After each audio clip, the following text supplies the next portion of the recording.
Өнөөдөр танд зориулаад би хамаг хүчээ гаргаад гоё хийсэн байхгүй юу? Танд зориулаад нэг хөргөмөж яасан юм аа. Одоо энэ жишээний хувцас нагаад хувцас палажийн хүсний даруулгыг би хамт хийгээг үзээв. Эхлээд энэ муурыг ингээд шалдан тэр гүзээтэй хийчээд хичингүүдээ тэр дахиад хувцсны даруулгын зураг тайжлаад наацсан байхгүй юу? Одоо жишээ танаад жаах скотчтэй хөргөмөж. Та нарт бас дахиад зориулаад энийг хийсэн байгаа. Тэгээд хувцас юм уу би хийсээ гоё болж комментэн дээр бичээрэй.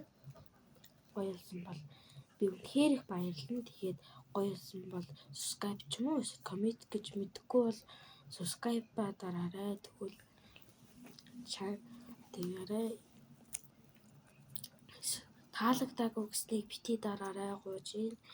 Тэгээд хөөрхөн байгаамаа. Хөөрхөн хацтай. Тэгвэл энийг бас адилгүй хувцсыг хийсэн юм аа. Жохон зовж хийсэн.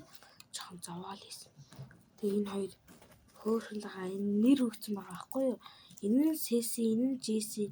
Сеси Жесигээд хөөрхөн нэр тэгээд нийлээд бол Сеси Жеси салгаагаар бол дүүн болохоор Сеси гэдэг, хичээн болохоор Жеси гэдэг. Эсвэл нэрийг солио дүүгийн эсвэл хичээн Сеси гэж дүүгийн Жеси гэжүүл хөөрхөн байгаамаа. Манай найз хамтарч исэн байгаа. Манай найз жижиг нэгээ би том хэцүү байсан байхгүй.